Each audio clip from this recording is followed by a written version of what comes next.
Welcome back, everybody. Welcome back to the Canyon. Welcome back to another installment of the Jolly Green Winter Weight Loss Wonderland. This is the one before the penultimate one. This is the Ghost Ride. Following the Ghost Ride, there should be paint. Following paint, there should be the finish, cleanup, get him ready. Then we'll send him out and we'll try to go through a gate or something. You know, we'll figure out what we have wrought. But I will begin with a disclaimer, and if you're watching any video that is recorded in close proximity to this one, this disclaimer might be repeated in others. I'm working on what could arguably be defined as too many projects all at once. They are not recorded in direct sequence. They're chopped up. I record part of this build, and then part of this build, and then part of a start of a third build, and then here's the second part of the second one, and then here's the second part of the first. So I don't remember what I covered in the last one. I don't have the mental faculties to retain it all. So, Jolly Green, we had some weights. 4782 is, I believe, what we sat on the scales at, which was pretty good. And if I remember correctly, 72% unsprung weight, which we don't know if that's too much. We don't know if it's not enough. 72% is an absurd amount of unsprung weight. So what I did is I did exactly what was threatened, which was the bolt holes here are 2 element front servo mounts. This is the rear bracket. We have fitted the body. Someone begged in the comments, please no body posts. Look, I gotta. The way this body is nested in here, it would have required unnecessary weight and complication to get it on in any other way. So you just, it's clean, and you're really only going to see 2 holes. Someone in the comments of one had said that in the region that they run, where people run 6x, they don't run springs on the middle shock. Bless you, sir, for your input, and I mean this quite sincerely because it was not sussing out. I couldn't get the rear end to sit down. It had the hijacker the whole time. I could not correct it, and then I was like, we used element nested at the top. Just pop the shocks off, pull the springs off, and it just sat perfectly level. I don't think it's going to negatively impact performance in any way either. I had to correct, well, here's the thing that you usually can't do, which is set it on its side like that. I had to correct rear upper link length. I missed it by, I want to say it was 1 millimeter. So the rear axle had a little too much kick, and it wasn't allowing the drive shaft to, just take a rest. It wasn't allowing that drive shaft to line up. The Yeah Racing drive shafts are definitely made for TRX4. I have never seen these drive shafts before, and I love them because they are 3-piece. This end and this end are the same, and then there's a slider piece that goes over the middle. It gives you so much room for adjustment. This one is 2 pieces and all steel. The front and the middle are aluminum in the center and steel at the ends. I did have to touch these up. Those ends I had to touch up with a 5 millimeter cobalt bit because the output on a Stealth X goes, I kid you not, like a 1/4 of a millimeter, definitely less than 1/2 of a millimeter deeper into the recess than does a TRX4 gearbox. That was the end of the fitment. Didn't have to adjust the lengths at all. Everything lined up, everything screwed in. The only links that have been changed are the very rearmost uppers, because I needed to go 1 millimeter shorter, and somewhere here on the bench are identical replacements for these uppers. Then if I can find a clear upper for the front, we'll have all brass, and then we'll have all 4 millimeter uppers. I will fabricate one if I absolutely have to. So, I've not done balancing, I've not done any of that. All I know is he's very heavy, because what I only sort of showed for a second was the bed is cherry, but I used a stain to sort of evoke old walnut, Circassian walnut. The walnut that is now basically extinct was one of my favorite woods, both in appearance and to work with. I had a big chunk of cherry. I put this stain on it. It came out a little more brown. It has a fairly decent color depth. We got a little chatoyancy. It was too thick, so I beveled the edges. It is cut to fit, and it needs a little bit more recess here because I forgot about that. So we can't quite... Well, we can get full articulation, but it will stop this, and maybe that's not a bad thing, you know? I don't know. But it mounted in perfectly. It nests up correctly to the body. The receiver is right up there in the front. There's the speed control. There's the battery. The battery is held in just by tension, and once the body is on, the hood is right above it, so the battery can't come out. It can slide back a little, but I did the Canyon mod on the gear cover because you need to be able to see the twirly bits. And I don't think it's going to slide back into the nut. I might put a tiny little bit of Velcro in there just to limit the movement. All of the adjustments seem correct. We had to make a little cutout for the drag link. I believe it will get us full lock at full articulation this way. Might need a little more taken out of it. Replaced all of the hardware. We're stainless throughout. The little gold washers. Used the unused front link mounts, 2 pieces of Delrin, this Kydex plate, has a little relief on it to clear the drive shaft. I think in terms of ghost riding, I think we're as ready as we have been for anything else, because I didn't really do anything resembling reinvention of the wheel here.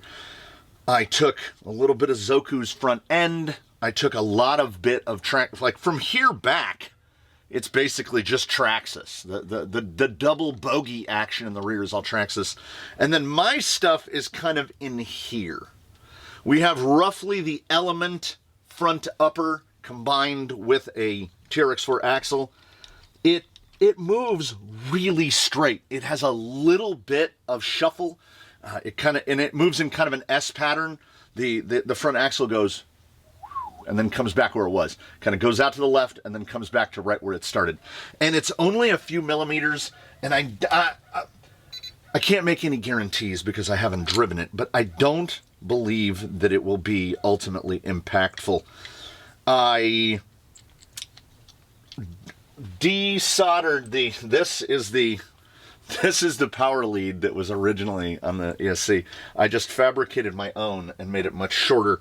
The body has this cut out of it, and that's it. There's no other trimming. It has 4 holes punched in it.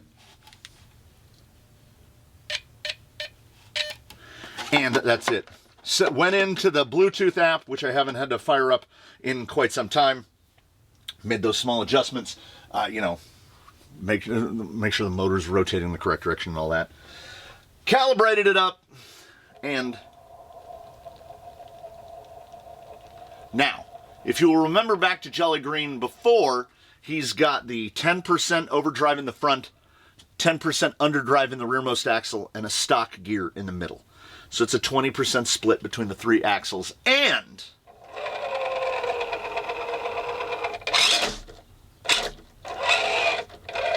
you're not going to get a lot of body shift here.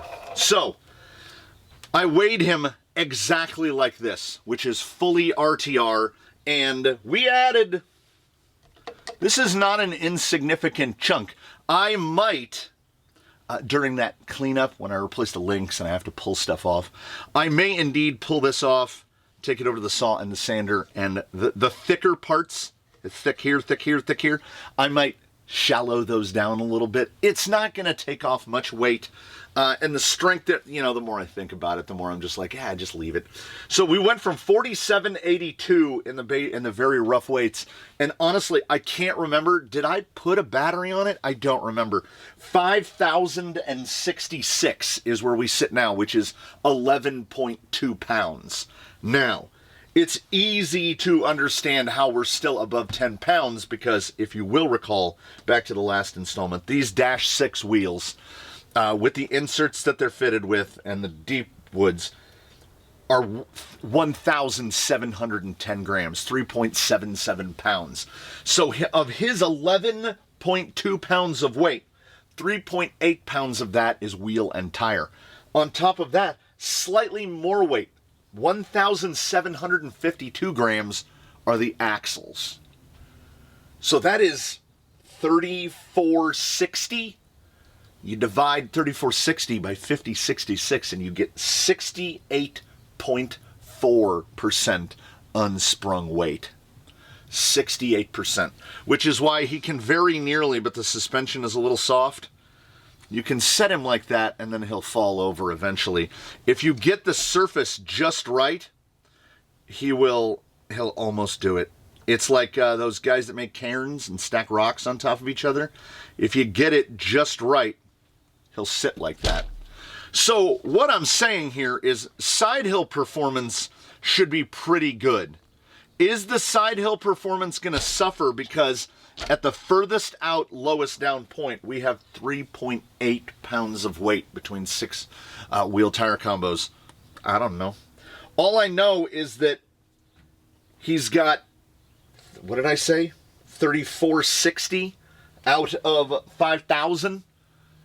He has, of his 11 pounds, less than 3 pounds is sprung weight, which is why he is still fitted with 10 Pro 1 pound springs front and rear. I think he might need a 1.2 in the front, but he doesn't quite collapse all the way, so it might be a pound. This is where we're going to run him on, just like this. The only difference between what he appears like now and what he'll appear like out on the rocks is that we'll put body clips on it so the body doesn't fall off.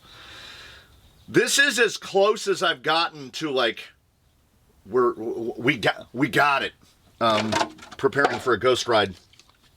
Same body mount, front and rear, 10 Pro mounts with, whenever you get a base camp, 10.3, anything, they come with this huge sack of body mounts, and I just use those for. It might need a little more trim on this shoulder because I didn't take that into account that it was coming out into a higher point. I looked at it and I said, ooh, I really like the look of that, and those are the ones I went with. They kind of snug a little tight. Not a problem for operation. And also, I never checked. It might actually be. Isn't that? Nope. It's going to rub the paint off the inside of the body right there if they're that high. So whether or not this is the final solution for the body mount, I have those two. I can easily make a plate with 2 body mounts with 2 like little 10 Pro buttons on it. That is the stuff that comes right before the final. When we make sure that all the link lengths are right, when we make sure that this is the wheel tire combo that we're sticking with, we will in another one test the other. They're still in a drawer. They're still in a drawer. I've got a second set of 8.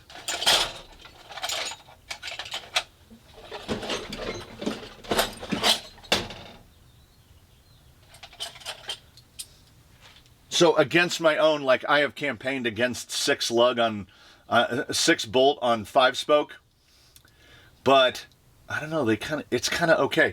I'm also going to build them with black hardware and black hubs, so you'll never notice. These weigh half of what these wheels weigh. So, is there such a thing as too much unsprung weight? It's not about that. Is there such a thing as too much rotating mass? Absolutely. Is this guy going to find it? Maybe. 3.8 pounds, 1,700 grams of wheel and tire. And there was a point where I had a 10 Pro Rainbird that he got down to 1,800 and some odd grams RTR for the whole vehicle. So it might be too much. Is it too much physically for an Axe 3300 V2 to move? No. No, not at all. I don't want to hit my hand on anything. Now, mind you, that's a Stealth X running to TRX4 portals, so I haven't even done the math, but the reduction is a lot, like a real lot. I can do it real quick. So ballpark with the pinion and spur installed right now is in the neighborhood of 75 to 1. Like this guy would be doing about 75 to 1. This guy would be doing 68 to 1, give or take. And then this guy would be doing 82 to 1, give or take. It's a lot. It's a lot of gear reduction. It is all the mechanical advantage I think anyone would need. If we are lacking in drag brake, I will be absolutely astonished. It's like trying to push on a fence post that's concreted into the ground. It doesn't move at all. So I don't know how much you want to see it, but I want to see it real, real bad because it is, I would put it around 12 hours. It's about 12 hours of work to get the rails done, and then with the cleanup and everything, I don't know. Like, think 2 full days of working in the shop to get it to where it sits right now. So what we do is we hope for the absolute best. Come with me, will you? To the rocks. Jolly Green, the world's angriest caterpillar. Let's see how he does. So the facts of the case are, I really need to be recording this about 4 hours into the future, but a schedule is a schedule and we got to record when we can. The sun is perfectly placed in the sky. I need to keep an eye on the monitor because it keeps blowing the focus out because we get there's a little J. Abrams lens flare coming in from the right. It keeps blowing the camera out. It is also soaking wet. I just used the 56 volt broom to move the puddles out of the way. It rained. I mean, it rained. And that rain was what enabled me to get this stuff done.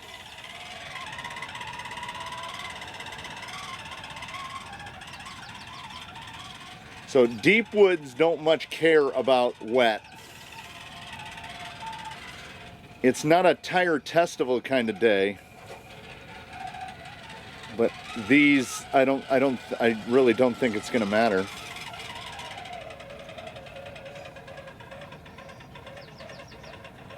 While coming out here, I was like, did you tighten the slipper down? Yeah, I think I did. We would notice by now.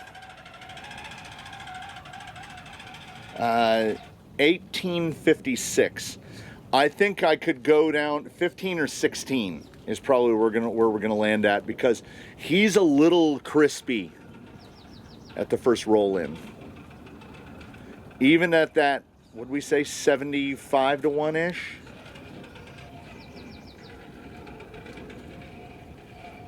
It does. Yeah, he's still a little brisk.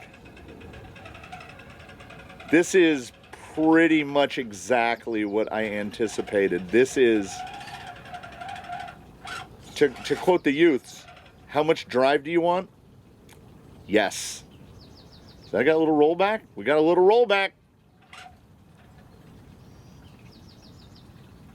Yeah, see there, it takes you a while to get there, but you can get to how much rotating mass is too much.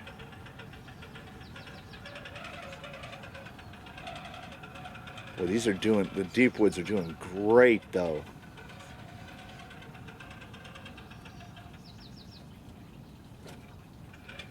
I mean, in terms of stability.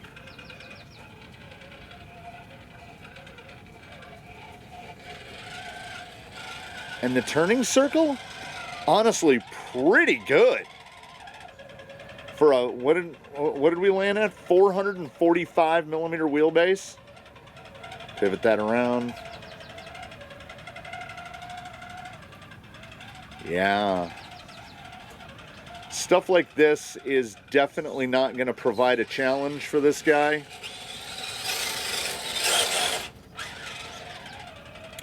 Yeah, he's definitely got some zip.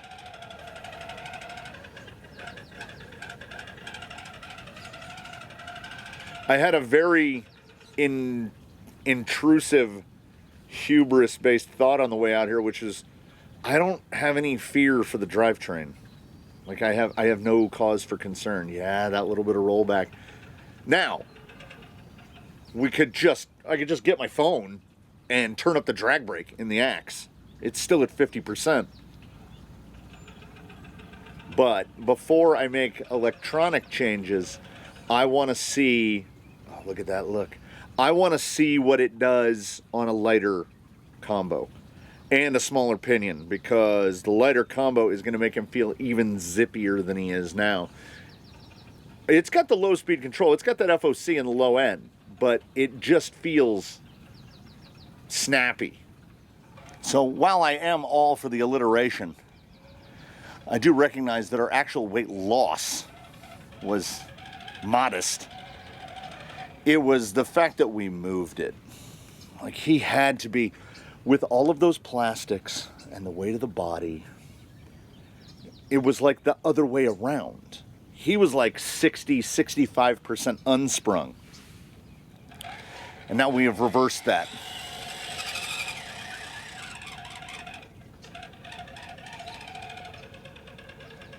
Yeah, this is exactly what I would anticipate. Now, do take into account, rocks are soaked. Little points have just barely started to dry. You come out here to this exact spot where I'm sitting right now in 6 hours. You will never know it rained. All the rocks will be bone dry. I mean, there's already spots that are starting to dry, and the sun hasn't even come all the way out yet. There's not a cloud in the sky. It's just blue. Yeah. It is the perfect combination of things. This is what I was aiming for, and I mean this well, truly, and genuinely. He is heavy, 11.2 pounds. He doesn't drive heavy at all. And I know that's a feel that's developed, because you can't actually feel it. It is remote control. There's a separation. It doesn't matter where you point it. No springs on the middle is huge. My recommendation to anyone with a 6x, just take the springs off. On the middle axle. Don't do anything else. Just use them as dampers. If you're running a lot more sprung weight, maybe go a little thicker on the oil. Slow that axle down a little bit. But like, watch it through here. He used to lift tire a lot more, and I didn't change that geometry at all.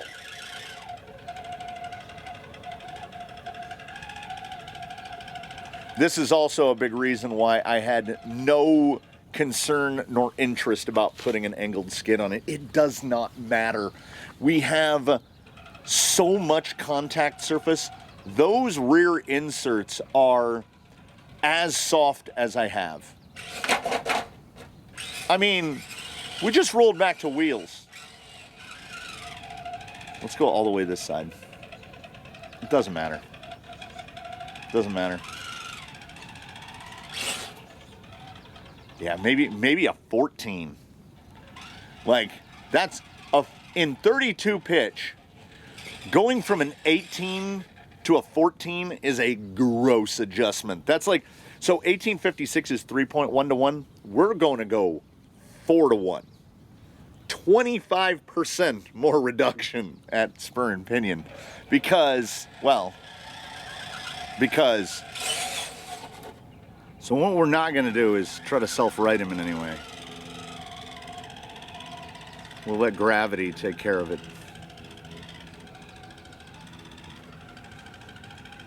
I just wish I didn't have. I wish if everything could be perfect, the wires wouldn't be so close to the gears. So I wouldn't have to run a gear cover of any kind. All of that woo, woo, woo, woo, woo is just amplified by the gear cover, even with the front cut out of it. I mean, how do we think he's going to descend? Well, yeah, I don't understand why. We did lay the servo down, but his steering is, that's the same servo, same linkages. His steering is a lot better.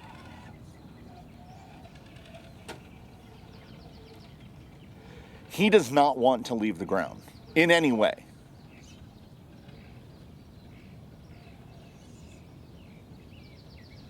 I mean,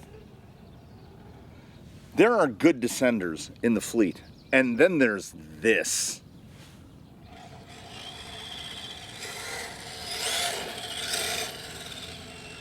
I don't think there's an approach that he would be badly challenged by.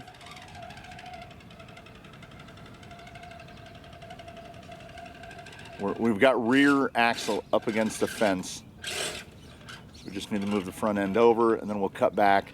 The closer you are to the fence, the tougher it is. But this is the angry caterpillar. It does not matter.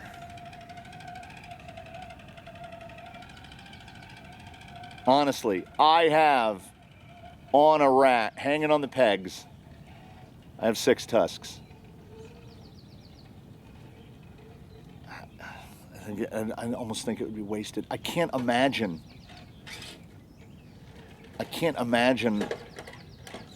What did I say about not self-writing? Wasn't listening. I can't imagine needing more drive and traction than this. We're driving in the mud and then just straight onto rock.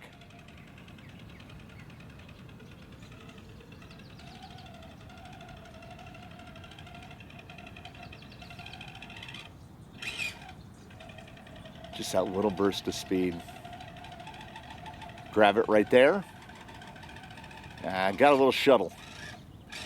I need to get the mud cleared out of the tires. All right, we'll try it. We'll go at it again. Yeah, I'm only using about the first, I'd say half of the trigger. I thought we were gonna have this surplus of gear reduction. I did not do the math right on the spur pinion. I would have thought 3300, 3S, 3-to-1 at the spur pinion, like 75-to-1 should be plenty slow. I think we need to be in that like 90-to-1 area. That's why I don't want to adjust the drag brake yet.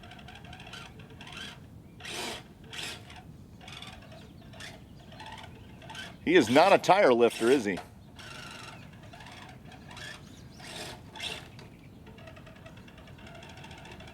I want to descend on the left-hand side here. Now, I couldn't quite murder. We couldn't quite get the kill on that one side. So, I mean, we'll try the tusks for sure. We have a couple options that we want to try. Just barely started to lift a rear. The weight transfer is not what you're used to with anything else.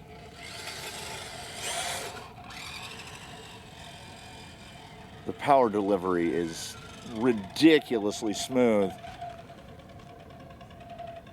And don't forget, rotating mass is basically the weight of a vehicle. Okay, we didn't get the entry. Okay, we did not get the entry here. Jeez, I did not anticipate the increase in maneuverability. I'm not sure. It's going to feel different, right? We moved a lot of weight down.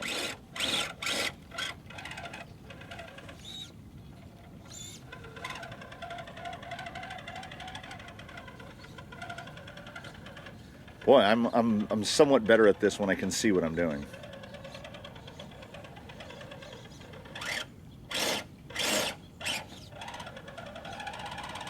Need a little more right, a little more right. Did he just jump? I feel like he just jumped.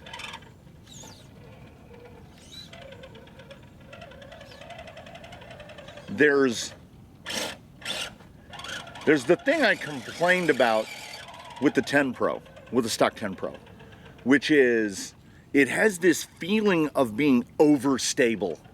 Like, tire won't lift, so you feel so planted that you feel like you're giving up almost every other performance aspect. Like, it doesn't feel like it turns sharp enough. It doesn't feel like it wants to keep the front end moving in the direction that you want to move it in.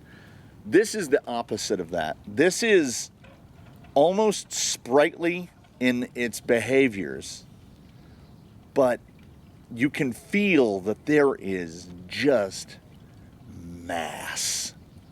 Like, inside of him are magnets pulling him towards Earth. When he gets to a rollout position, it is so late. It comes to a roll so late. Yeah, I might go all the way down to a 12. Like, I don't want big speed. It does not need it. The low speed is ridiculous. It feels completely transformed.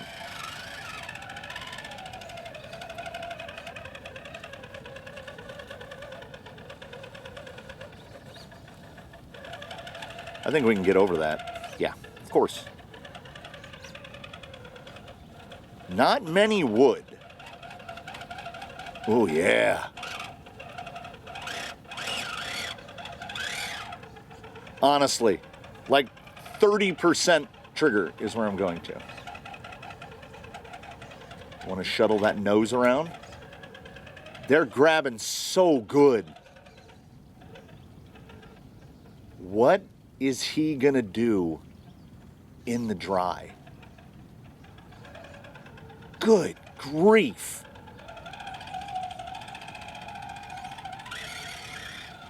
You know, a big part of why I'm into it is that, like, some rigs are just silent, stealthing. I don't know. There's something about him that I don't... It fits.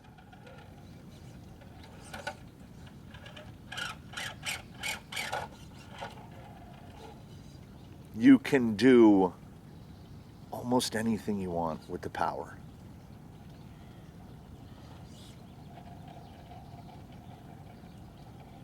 I have to use, like, can we just, you know, because of the drag brake at 5, otherwise I have to use power to descend this. Goodness.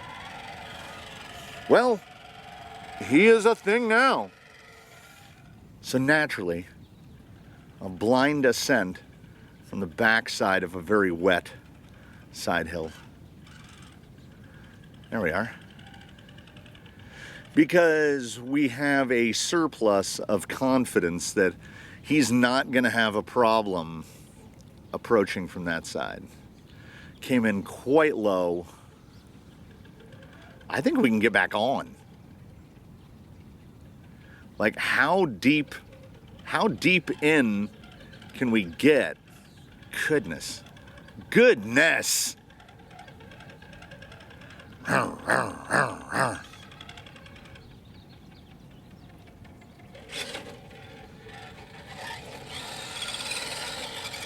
Yeah, first stop 14. I'm not going to go straight to a 12. I'm going to drop to a 14. This is an application where I'm a 48 pitch guy. I love a 48 pitch gear. This is an application where I do not think I would trust a 48 pitch gear. Not a nylon, that nice and soft and quiet 48 pitch. A Delrin 48 pitch maybe, but I think in the right bind, under the wrong amount of trigger input, you just turn it into a disc. I mean, we know that we have to make no steering nor throttle changes. Let's do a, let's see where we can get.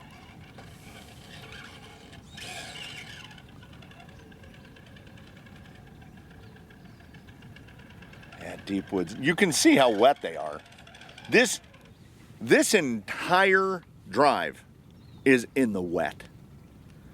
Deep woods don't care. Jolly Green definitely ain't care. Can we, how much can we swing it? Oh, that was through a puddle, so they're even wetter now. Okay, here's cruise control at 20%. and we'll just let him go right there. So we're just getting too low, getting too low. It wasn't gonna roll, but he kind of slid into the pocket. Almost just knocked over the tripod. 6-wheel drift. Look at the tires now. Will not matter at all.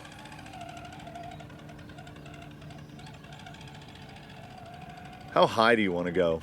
Want to go all the way up here? Sure. Almost managed to. Yeah, buddy.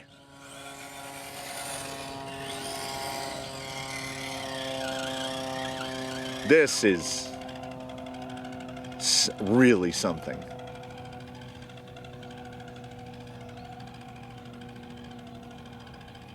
I do want to see, and it's an easy dismount, remount. I do want to see less rotating mass. Like, he feels so absolutely planted that I feel like we could take a little bit of that away, and it would still be all right. I mean, we're gonna find out. It's just nonsense. I had elevated expectations. I mean, why wouldn't I? But this is, I think you can get over that.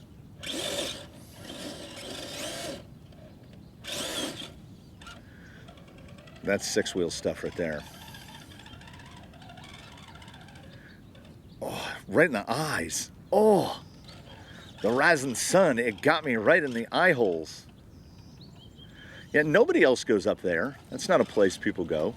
Pivot that around. The maneuverability is what's getting me. He felt before he was like, he was so big and so powerful and always felt almost like he was on the brink of being out of control. Not now.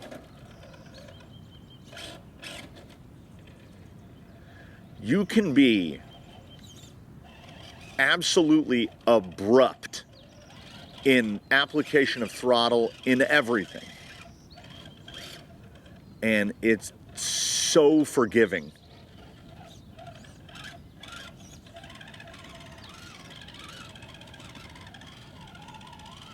Yeah, I mean, it is truly.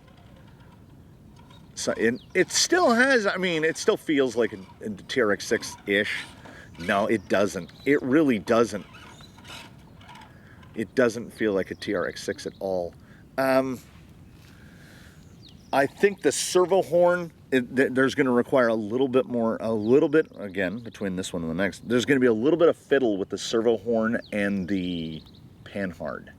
I think the horn that's on there now can't quite full throw to the right.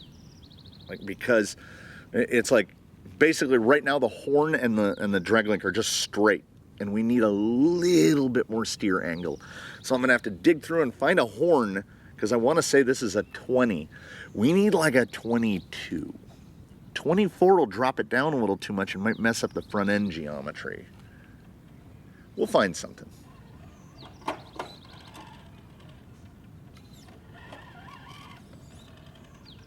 Yeah, I have better steering response with the throw to the what I would call the short side, turning to the left, than I do turning to the right.